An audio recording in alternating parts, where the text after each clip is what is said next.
কার্তিক মহারাজকে মুখ্যমন্ত্রী মমতার অপমান, প্রতিবাদে মিছিল রাষ্ট্রীয় সংহতির। বাগনানে রাষ্ট্রীয় সংহতির পক্ষ থেকে কার্তিক মহারাজের অপমানের বিরুদ্ধে রবিবার রাষ্ট্রীয় সংহতি প্রতিবাদী মিছিলের আয়োজন করে। মুখ্যমন্ত্রী মমতা বন্দ্যোপাধ্যায় কার্তিক মহারাজকে নিয়ে যে কুরুচিকর মন্তব্য করেছে, অপমান করেছেন, তার দাবিতে এদিনের এই সনাতনী মিছিল বলে জানা গিয়েছে। এদিন প্রতিবাদ মিছিল বাগনান লাইব্রেরি মোড় হয়ে বাগনান শহর ঘুরে বাসস্ট্যান্ড পার করে 16 নম্বর জাতীয় সড়কের পাশে বজরংবলীর মন্দিরের কাছে এসে শেষ হয়। এই বিষয়ে রাষ্ট্রীয় সংঘের প্রেসিডেন্ট সমীর গুহ রায় বলেন, সমস্ত সনাতনী সেবামূলক সংগঠনকে নিয়ে মুখ্যমন্ত্রী মমতা বন্দ্যোপাধ্যায়ের যে মন্তব্য করেছেন তা অত্যন্ত দুঃখজনক। কার্তিক মহারাজ যে সম্প্রীতির একটা বার্তা দিয়েছেন, তার মতো এমন ব্যক্তিত্বকে কি কারণে মমতা বন্দ্যোপাধ্যায় দাঙ্গাবাজ বলেছেন তা আমাদের বোধগম্য নয়।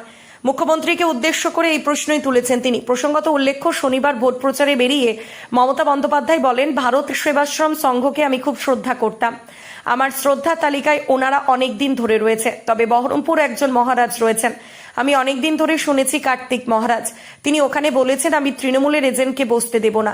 যে এই ধরনের কথা বলেন, আমি তাকে সাধু বলে মনে করি না, কারণ উনি ডাইরেক্ট পলিটিক্স করে দেশের সর্বনাশ করছেন। তার এই মন্তব্যের পরই তীব্র প্রতিবাদ জানায় রাষ্ট্রীয় সংহতি।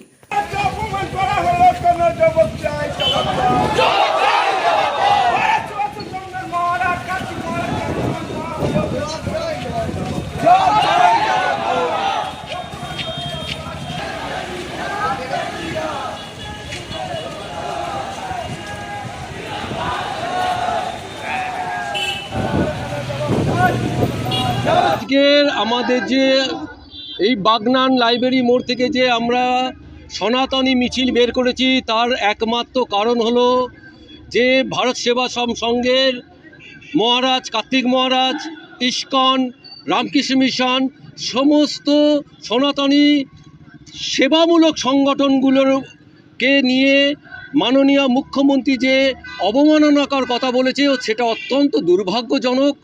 আমরা মাননীয় মুখ্যমন্ত্রীর কাছে জানতে চাই যে তিনি কেন সর্বত্যাগী সন্ন্যাসী যারা রয়েছেন সনাতনী সমাজের, তাদের সম্বন্ধে এরকম কথাবার্তা বললেন। কার্তিক মহারাজ সম্বন্ধে আমি যেটুকু জানি, তার সঙ্গে আমার ব্যক্তিগত আলাপ আছে। তার যে বেলডাঙ্গার আশ্রম, সেই আশ্রমে একটি স্কুল চলে, যে স্কুলে প্রায় আদিবাসী সমাজের সঙ্গে 200-রও বেশি সংখ্যালঘু সম্প্রদায়ের ছেলেরা পড়াশোনা করে। কার্তিক মহারাজকে মাননীয় মুখ্যমন্ত্রী দাঙ্গাবাজ বললেন।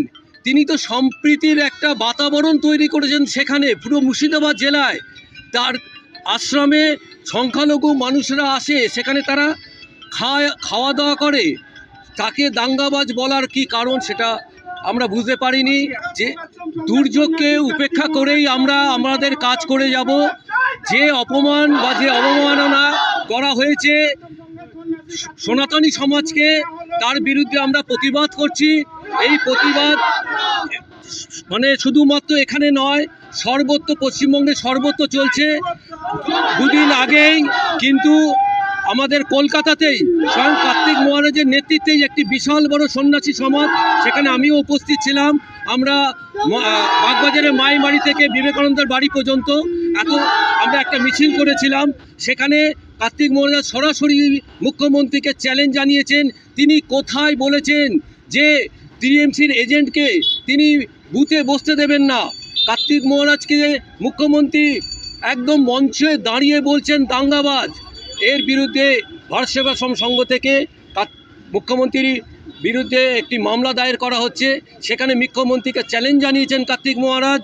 সেখানে আমি বলবো যে মুখ্যমন্ত্রী সব কিছুতেই তো সমস্ত চ্যালেঞ্জকে অ্যাকসেপ্ট করেন, তিনি এই চ্যালেঞ্জটাকেও অ্যাকসেপ্ট করুন এবং প্রমাণ করুন যে একজন সর্বত্যাগী সন্ন্যাসী, যিনি 12টি স্কুলের অধ্যক্ষ, তার আন্ডারে প্রায় 11টার মতন আশ্রম রয়েছে, যেখানে দরিদ্র মানুষেরা খাওয়া পড়া থেকে আরম্ভ করে শিক্ষা সমস্ত কিছু পাচ্ছেন। তাকে যেভাবে অবমাননা করেছেন, সেই চ্যালেঞ্জ গ্রহণ করে প্রমাণ করুন যে তিনি একজন দাঙ্গাবাজ, তিনি একজন রাজনীতিক ব্যক্তিত্ব। আমার নাম সমীর গুহ রায়, আমি রাষ্ট্রীয় সংহতির প্রেসিডেন্ট।